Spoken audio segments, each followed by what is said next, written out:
Olá, eu sou a aluna Ana Vitória, graduanda do curso de Ciências Biológicas da Universidade Federal do Mato Grosso.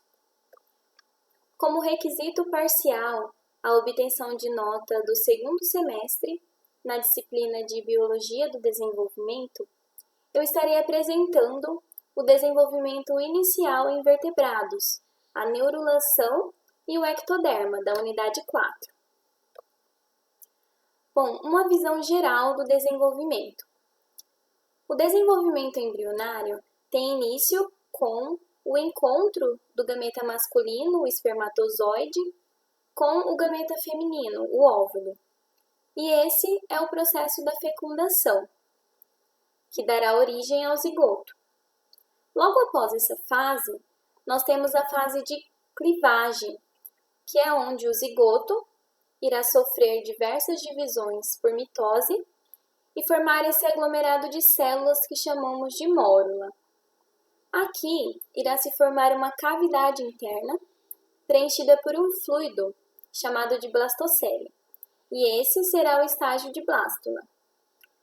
Logo após, nós temos a fase de gastrulação, onde serão formados os folhetos germinativos, a ectoderma, a mesoderma e a endoderma, que serão os responsáveis por formar os tecidos e os órgãos embrionários.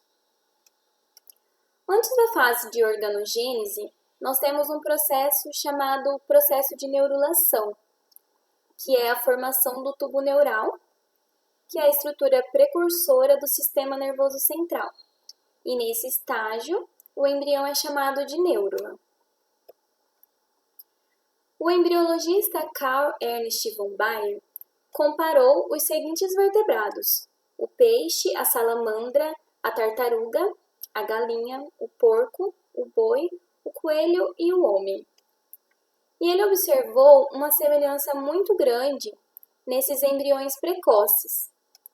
E então, ele elaborou 4 leis, as leis de von Baer, que, em síntese, mostram que os embriões de todos os vertebrados compartilham características comuns durante os estágios do desenvolvimento embrionário, mas que nenhum desses embriões irão compartilhar das mesmas características na sua fase adulta.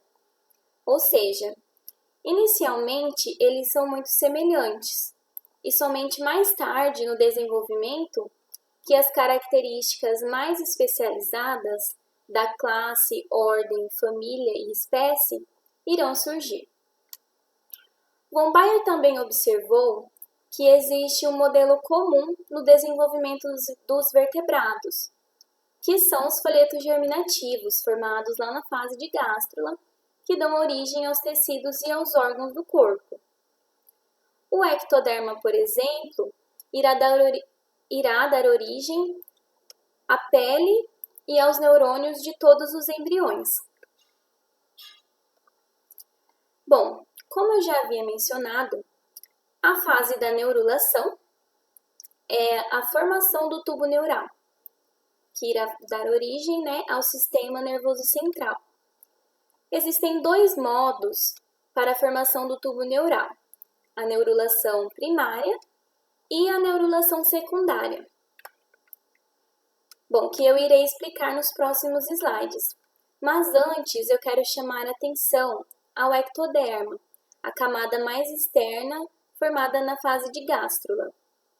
Eu introduzi essa apresentação falando de forma sucinta sobre as fases iniciais do desenvolvimento embrionário.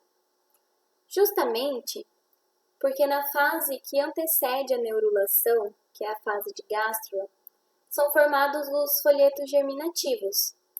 E o ectoderma, na interação com o mesoderma dorsal, irão dar início à fase de organogênese, onde serão formados os tecidos e os órgãos do corpo. O ectoderma é uma camada muito importante.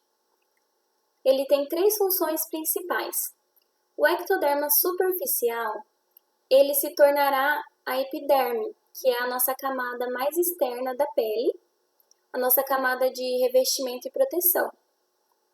A crista neural, formada por células neuroepidérmicas, irá formar o sistema nervoso periférico, os neurônios periféricos, células de pigmento e também cartilagens faciais. E por fim, a placa neural, que também é formada por uma parte do ectoderma, que ao dobrar-se para dentro do corpo, dá origem ao tubo neural, a estrutura, precursora do sistema nervoso central. Bom, o início do processo da neurulação primária começa com a formação da placa neural. Essa placa ela é formada devido ao alongamento das células ectodérmicas dorsais. Bom, essa placa é formada aqui na região cranial do embrião e ela cresce na direção cranial-caudal. Essa região cranial indica onde será o futuro cérebro do embrião, enquanto que a região caudal indica onde será a futura medula espinal. Após a formação da placa neural, as bordas dessa placa irão se elevar e formar as pregas neurais. Com essa elevação, aqui no centro da placa ficará essa região em forma de U, que será chamada de sulco neural. As pregas neurais irão se fundir e dar origem ao tubo neural. Essa fusão geralmente ocorre aqui na parte central do embrião e se estende na direção cranial e caudal. Bom, e por fim, as células da porção mais dorsal do tubo neural irão se separar e formar a crista neural, que são as células que darão origem ao sistema nervoso ao sistema nervoso periférico. Mecânica da neurulação primária. As diferentes regiões do corpo apresentam variações na neurulação primária. A neurulação primária pode ser dividida em 4 etapas distintas espacial e temporalmente. A primeira delas é a formação da placa neural.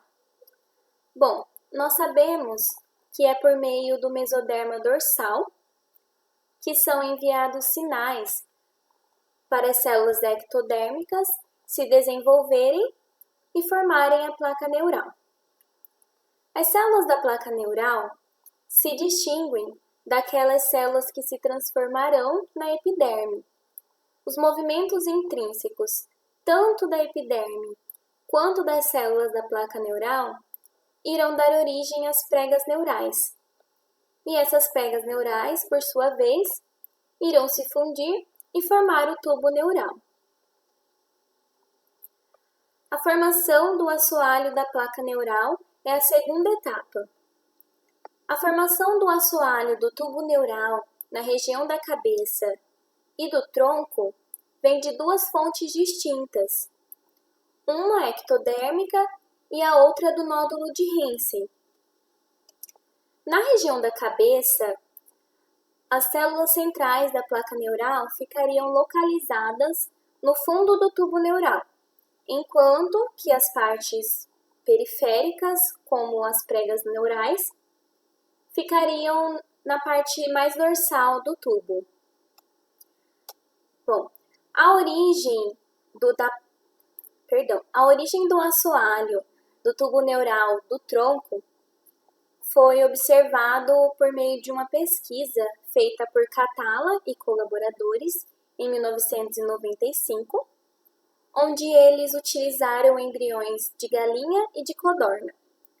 E ao removerem o nódulo de Hensen e o término caudal da notocorda do embrião da galinha e substituírem pelos da codorna, eles puderam observar que ao final, tanto a notocorda quanto a placa do assoalho eram compostas por células da codorna. E assim eles puderam concluir que é por meio do nódulo de Hansen que a placa do assoalho caudal e da notocorda são formados. A terceira etapa é a modelagem e o dobramento da placa neural. A modelagem da placa neural está relacionada com a mudança na forma das células que estreitam a mesma. Mas a modelagem mais importante é feita pelas células da linha média dorsal da placa neural. Em mamíferos e em aves, essas células são denominadas medial hind point, ou seja, células do ponto de articulação mediano. Em anfíbios e amniotas, essas células da placa neural se alongam e estreitam a placa. O dobramento da placa neural deve-se tanto por forças intrínsecas quanto por forças extrínsecas às suas células. Essas células irão se tornar ancoradas à notocorda e serão induzidas a se tornarem cuneiformes. Após, outras duas regiões serão formadas próximo à junção da placa neural com o ectoderma, com a restante ectoderma. Essas regiões serão chamadas de dorsolateral hind point, ou seja, pontos de articulação dorsolateral. E essas regiões elas irão se tornar ancoradas à superfície do ectoderma da placa neural. Bom, essas regiões também se tornarão cuneiformes e essas mudanças, essas transformações irão ajudar nas modificações celulares. Tanto as forças intrínsecas quanto as forças extrínsecas são muito importantes para o dobramento da placa neural, para que o mesmo seja feito para dentro e não para fora. Bom, a última etapa é o fechamento do tubo neural. O tubo neural se fecha à medida em que as pregas neurais se aproximam na linha média dorsal e se fundem, mas esse fechamento não irá ocorrer de forma simultânea ao longo do ectoderma, sendo que a neurulação cefálica é mais adiantada que a neurulação caudal, permanecendo duas pontas abertas, que são denominadas neuróporo anterior e neuróporo posterior. Quando o tubo finalmente se fecha, ele irá se separar da ectoderme superficial.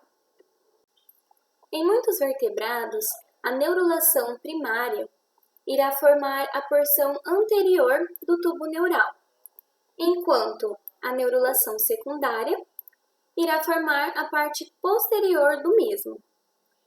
A neurulação secundária se dá por meio da condensação das células mesenquimais que irão formar o cordão medular. Esse cordão medular, por sua vez, irá passar por um processo de cavitação que irá formar um tubo, que será o tubo neural. Existe uma região presente no embrião da galinha e da rã que se chama articulação cordoneural. Nessa região estão presentes as células que formarão a notocorda e essa corda medular responsável por formar o tubo neural. Formação das regiões do cérebro. O tubo neural precoce dos embriões de mamíferos são uma estrutura reta, mas antes da parte posterior do tubo neural se formar, a parte anterior já estará sofrendo mudanças. Na região anterior, o tubo neural irá se expandir em 3 vesículas primárias. O prosencéfalo, que irá se tornar o telencéfalo, que formam os hemisférios cerebrais, e diencéfalo, que forma as vesículas ópticas.